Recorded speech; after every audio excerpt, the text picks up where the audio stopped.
I told him I wanted to go to Barbados. I was sitting with Abdullah in his rooms in New York, and I told him, plainly, the way a man tells his teacher what is heaviest on his heart, that I longed to spend Christmas in Barbados with my family. The words had hardly left me, and before I could finish, before I could lay out my circumstances, he stopped me. He looked at me and he said, "You are in Barbados." I will never forget it. I sat there and I felt the protest rise in me because it was absurd. I said, "But Abdullah, I haven't the money for the passage." I had nothing. I had been through the lean years, the years of dancing and struggling, and there was no means in sight.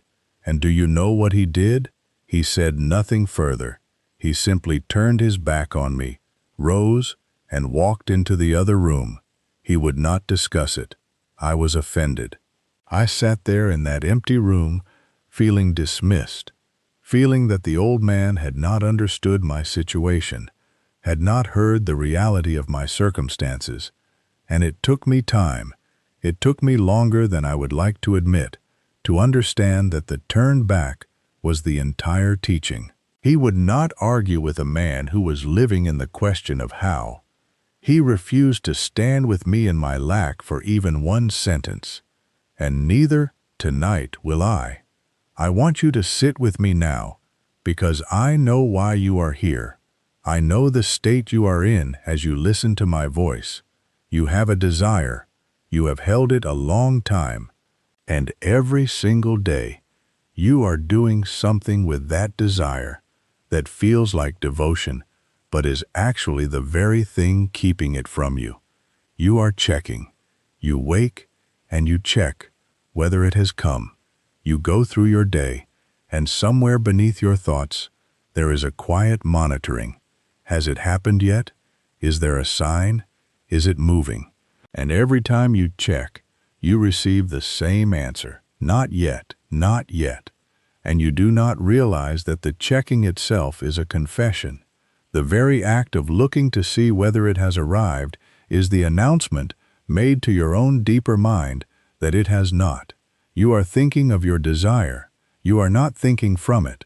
You hold it out in front of you, at arm's length, and you admire it, and you long for it, and longing feels holy. Longing feels like wanting it badly enough.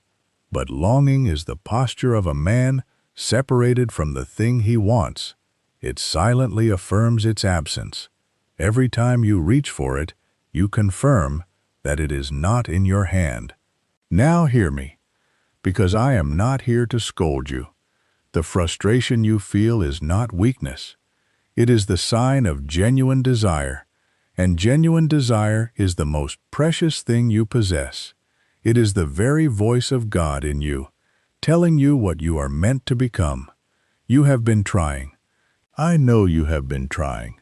You visualize, you affirm, you have read the books.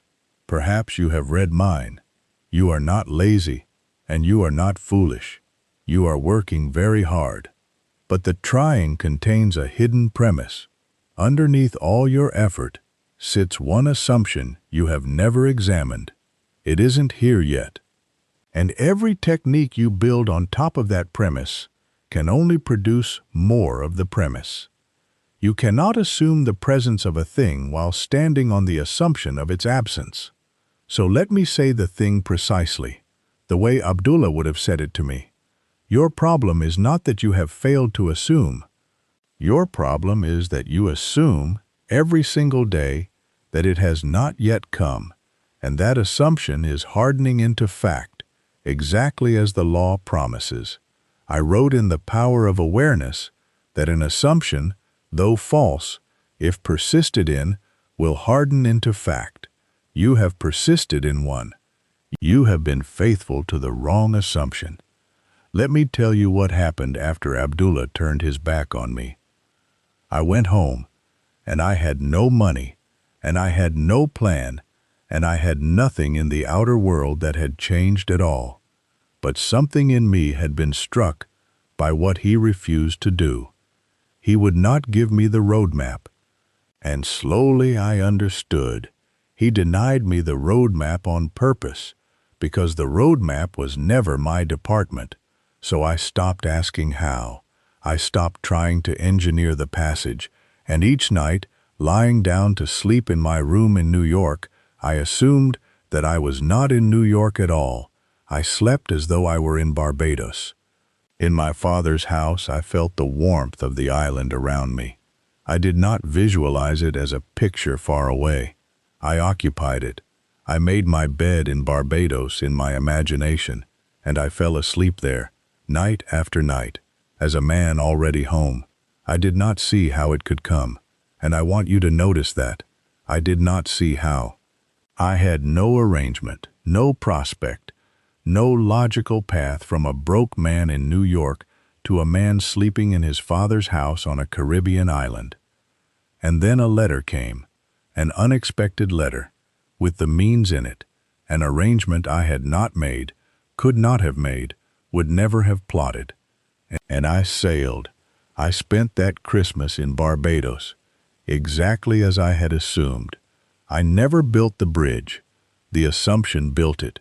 A series of events arranged themselves, what I have called the bridge of incidents, leading me from where I was to where I had already, in consciousness, decided to be. By a route I could not have designed if I had tried for 100 years. And here is where you and I are the same. My first instinct, sitting in front of Abdullah, was to demand the roadmap first. Show me how, and then I will believe. That is exactly what you are doing. You are waiting to be shown the path before you will consent to occupy the end. And Abdullah, in his wisdom and his mercy, denied me the path on purpose. Because the assumption is the path. The end, fully assumed, lays its own road. So let me give you the one thing, the single mechanism beneath everything I teach. If you receive nothing else tonight, receive this. Assumption collapses time. It collapses time because in consciousness, there is no distance between the one who assumes and the thing assumed. Let me show you why. What is time? In this teaching, time is the felt distance between you and your desire. That distance, the sense that the thing is over there, ahead of you, coming later, that distance does not exist anywhere in the outer world. It exists only in your consciousness. It is a feeling. And the moment you assume the end as a present fact, the distance is gone. There is nothing left to travel. And when there is nothing left to travel, the outer world has no choice but to reflect the new state by the shortest available bridge of incidents. This is what assuming the feeling of the wish fulfilled actually means. It does not mean picturing an external event as though watching a film. It means occupying the state from within as already true. I wrote it as plainly as I knew how. Assume the feeling of your wish fulfilled and continue feeling that it was fulfilled until that which you feel objectifies itself. Until, not hoping it will, knowing it must, because feeling is the secret and the subconscious does not argue. The how and the when are not your concern. The instant you genuinely occupy the end, you have delegated the means to the law. You have handed the construction of the bridge to the only builder capable of it. The world is your own consciousness pushed out. Persist in the feeling of having it, and you instruct the deeper mind, and the deeper mind, which never debates, never negotiates, never asks whether it is reasonable, simply objectifies what it has been given. So let us walk together now into what this means for you tonight. The first thing you must see is that waiting is the act that postpones it. Every moment you spend waiting for it to arrive is a moment you are actively producing its absence. You think you are being patient. You are not being patient. You are assuming. Waiting is an assumption. It is the assumption of not yet, held faithfully, hour after hour. and it hardens into fact like any other assumption, because the law does not care whether the assumption is one you would choose. It only cares that you held it. This is why Abdullah turned his back. He would not let me stand in "not yet" for even one sentence. He understood that to wait, to discuss the gap, to entertain the absence, to look longingly down the road for signs of arrival, was to remain in lack and to manufacture more of it. So I tell you what he showed me. Stop monitoring for arrival. Arrival checking is lack affirming. Every glance toward the horizon is a vote for the empty horizon. Assume it is done, and then turn your back on the question, as he turned his back on me. Walk into the other room of your own mind and refuse to discuss the how. The second thing follows from the first. You do not build the bridge. The assumption does. And here is the part that will set you free if you let it. Your inability to see how it could possibly happen is not an obstacle. It is proof you are using the law correctly. Read that again in your heart. When you cannot see the path, you have not failed. You have succeeded because you have left the path to the law where it belongs. The bridge of incidents is always constructed after the assumption, never before it, and it is always constructed out of materials the conscious mind could never have gathered. When that letter came to me in New York, it came from a direction I was not watching. I had not arranged it. I could not have arranged it. The means appeared by an unforeseen route precisely because I had stopped trying to be the one who arranged it. So stop trying to figure out the mechanism. Stop lying awake assembling the steps. The fact that you cannot see the path is the receipt that proves you have handed it over. The man who can explain exactly how his desire will arrive has not assumed the end. He has merely made a plan, and a plan is the prayer of a man who does not trust the law. And the third thing, this one is subtle, and most who hear it have never been told it. The end must feel natural, not exciting.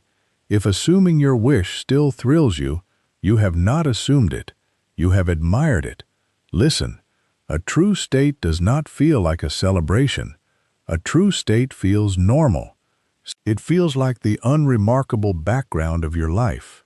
When you genuinely live in the end, the desire stops being a spectacular event you are anticipating and becomes simply the quiet condition of your existence. The way Barbados became, for me, not a thrilling possibility, but the plain place where I already was. I did not sleep in excitement. Excitement contains the secret confession that the thing is novel, that it has not yet been mine, that it would be remarkable if it came.